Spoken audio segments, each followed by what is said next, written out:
Thank you, member. Recognizing the member for Surrey Cloverdale. Thank you, Honourable Speaker. Go By Bike Week ran for 2 weeks and began October 16th and ended yesterday on Sunday, October 29th. These weeks encourage British Columbians to experience the joy of cycling and to ride their bikes as much as possible. Whether it's to work, to school, for fun, for exercise, to stretch your legs between meetings, or just to clear your mind for no particular reason. Over the last few years, Honourable Speaker, and the only COVID bonus I can talk about, I've ridden my bike over 6,000 kilometers over trails, dikes, streets, and highways. I do it for the sights you can't see from your car. I do it for the exercise. I do it to get to work. And, well, I don't know how to exactly put it, but when you're having one of those, bad days where you just need a break, you need a temporary distraction, you just need to refocus. And Honourable Speaker, that's when I get on my bike and I ride in traffic. Yes, I ride in traffic to make me focus, and focus more. Go By Bike BC Society, which was formerly called Bike to Work BC Society, was initially formed as a provincial body to secure and share resources to help communities throughout British Columbia to deliver successful Bike to Work Week events.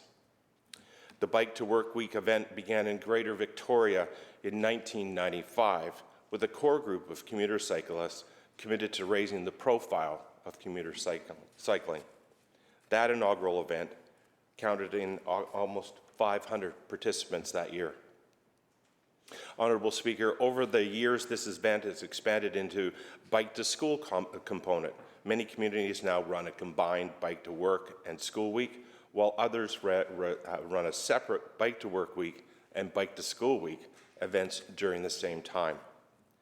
The goal of Bike BC Week is that people discover how enjoyable it is to ride a bike and to continue riding their bikes year-round.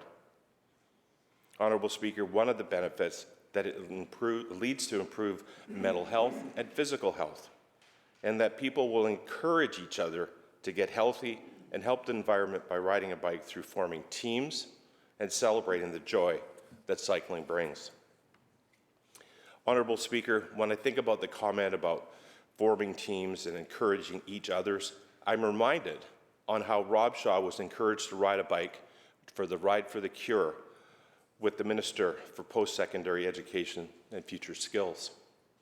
And I know last summer, I may have given Richard Zussman a reason to upgrade his daily commuter bike when he borrowed my bike for a week and realized that maybe it was time to finally do the upgrade. One of the observations my staff have made over the past is how much happier I am when I get into my constituency office after riding to work.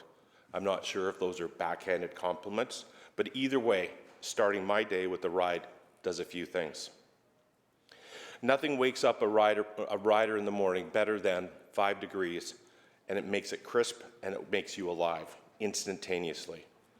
And in the morning school rush hour, nothing says happy, happy, joy, joy, like riding past blocks of traffic at a standstill while I enjoy the bike lane. There are some of those days that my ride is only a mere minutes longer than it would take me to drive to work. Getting that early morning exercise sets the tone of the day and provides the energy to keep doing what you need to do till the end of the day.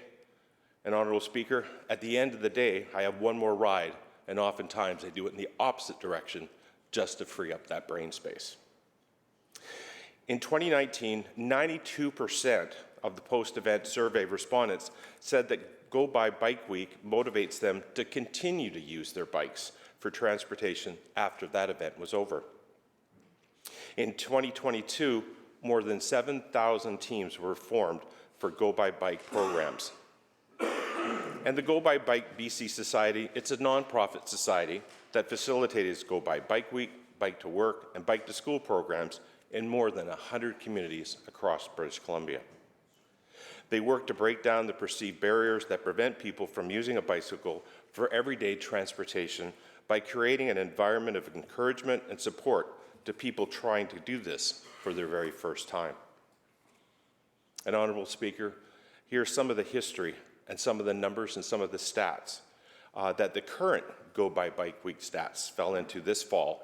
And it doesn't include those people that had school rides or the ones that you would expect to be on the streets that didn't register.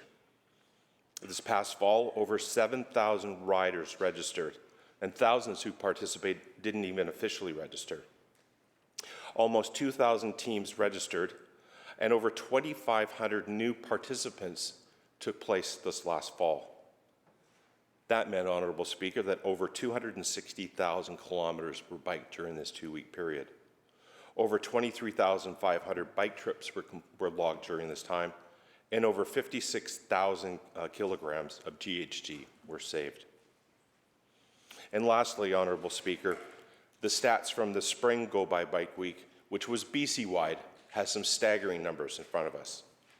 Over 41,000 people participated, and that's up over 16,188. During that time, Mr. Speaker, there was over 1,403,000 kilometres that were logged. And that means, as far as greenhouse gases that were saved, there was 3,004 kilograms of greenhouse gases saved. Mr. Speaker, Go by Bike Week is a success, and it leads to the other things that we often forget about the joy of actually getting on those two wheels, getting out in the fresh air, and enjoying what we can. And that leads us, and a lot of us, to taking the time to bike themselves to work and leaving their cars at home. Thank you, Mr. Speaker.